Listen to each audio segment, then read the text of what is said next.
Untuk kita mulai mengenali realita dari rumahnya di hari-hari terakhir ini, perhatikanlah poin-poin prinsip firman berikut.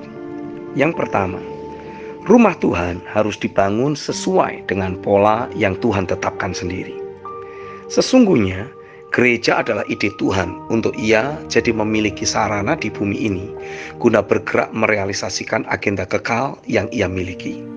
Matius 16 ayat 18-19, Efesus 1 ayat 22-23. Gereja tidak boleh dibangun dengan tujuan untuk memenuhi kebutuhan umat. Gereja dilahirkan dengan kuasa Roh guna menuntaskan agenda dan rencana Bapa di bumi ini.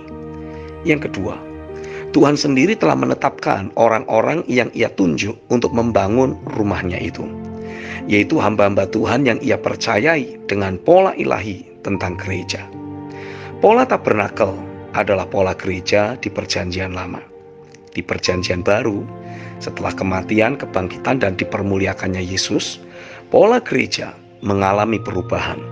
Ibrani 9 ayat 1-4 dan Markus 15 ayat 37-39.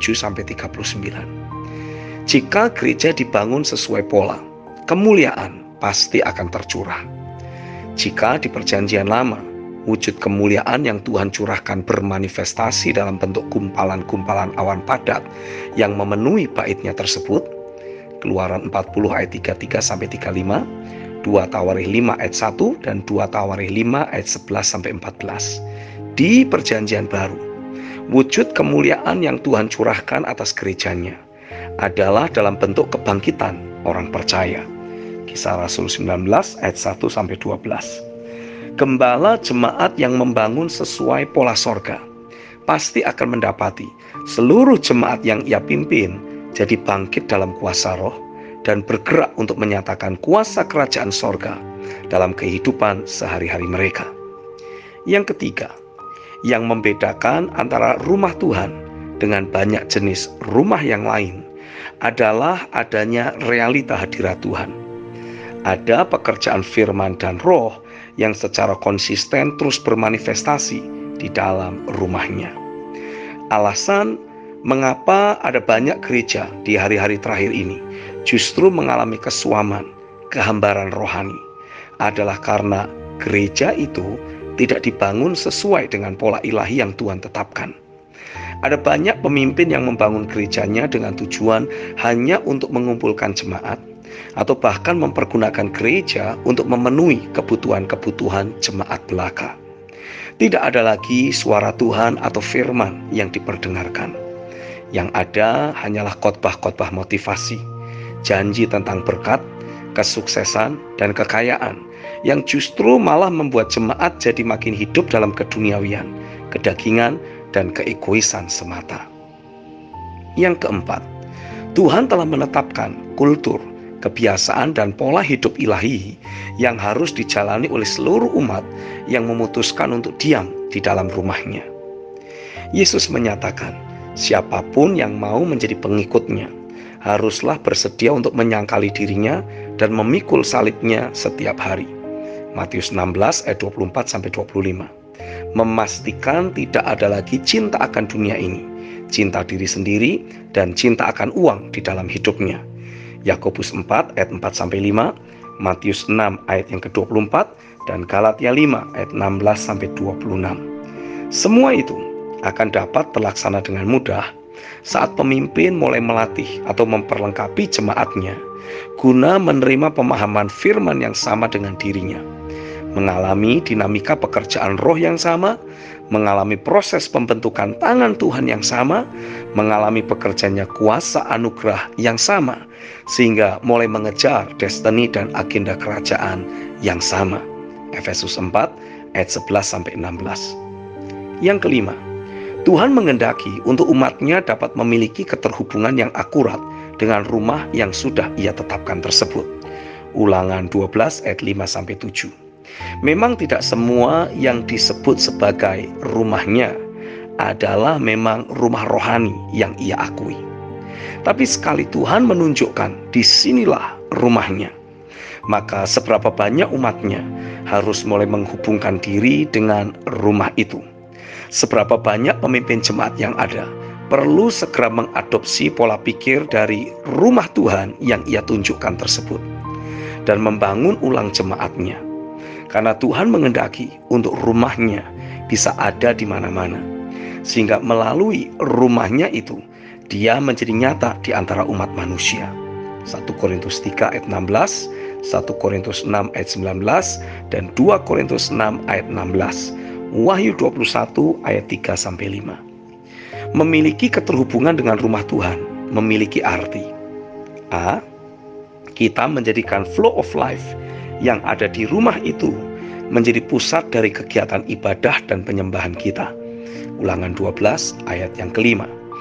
Bagi orang Yahudi, tabernakel atau bait suci adalah merupakan pusat atau sentralitas dari seluruh kegiatan dan kehidupan mereka. Setiap kali diadakan upacara tertentu di bait suci, maka seluruh kegiatan sehari-hari mereka ditiadakan demi untuk dapat terlibat dalam upacara di bait suci tersebut. Tuhan menghendaki setiap kali ada arahan yang datang dari Roh Kudus untuk gereja, sebagai umatnya, kita segera menyingkirkan berbagai aktivitas atau kesibukan yang kita miliki demi untuk bisa ikut terlibat. We make ourselves always available for Him. Tuhan membebaskan Israel dari perbudakan Mesir adalah agar Israel dapat beribadah kepada Tuhan. Keluaran 4 ayat 22 dan 23. Tuhan membebaskan kita dari belenggu dosa dan perbudakan sistem dunia ini agar kita dapat hidup hanya bagi Dia. Roma 6 ayat 11. Libatkan diri kita secara aktif untuk merealisasikan agenda ilahi yang sudah Ia nyatakan kepada gerejanya. B. Kita menjadikan rumah itu sebagai ladang tempat kita menabur, tempat kita mendedikasikan berbagai persembahan atau pemberian kita kepada Tuhan. Ulangan 12 ayat yang ke-6. Paulus menegaskan bahwa apapun yang kita lakukan harus kita lakukan seperti untuk Tuhan sendiri. Kolose 3 ayat 23. Meskipun kelihatannya saat kita menabur atau memberi sesuatu dalam bentuk barang atau uang ke rumah itu, pemberian tersebut diterima dan dikelola oleh manusia, tapi pastikanlah sudah terbangun suatu sikap hati yang menyatakan bahwa kita melakukan semua itu untuk Tuhan sendiri. Ibrani 7 ayat 6-10. Dari Dia yang menyelidik hati manusia, kita akan mendapatkan berkat dan perkenanan. 1 Tawarik 28 ayat yang ke-9 dan Yeremia 17 ayat yang ke-10. C. Kita menjadikan rumah itu menjadi pusat dari berbagai aktivitas kehidupan maupun kegembiraan kita.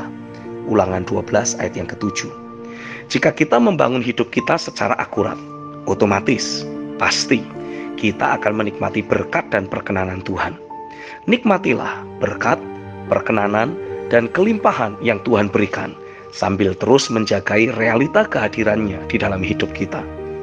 Ketika seseorang mulai menikmati banyak berkat dan kelimpahan dari Tuhan, ia seringkali justru cenderung melonggarkan prinsip kebenaran, standar hidup, nilai-nilai dan kebiasaan ilahi yang membawanya menikmati semua kelimpahan tersebut. Akibatnya, manusia lama dari orang yang bersangkutan akan kembali memanifestasikan diri dan menghancurkan seluruh berkat yang baru datang tersebut. Jagai. Teruslah bertekun dalam mempraktekkan prinsip firman, nilai kebenaran maupun kebiasaan ilahi yang sudah Tuhan bangun. Pahami prinsip ini. Hal-hal yang membawamu naik adalah juga hal-hal yang bakal menjagaimu untuk bisa tetap ada di atas.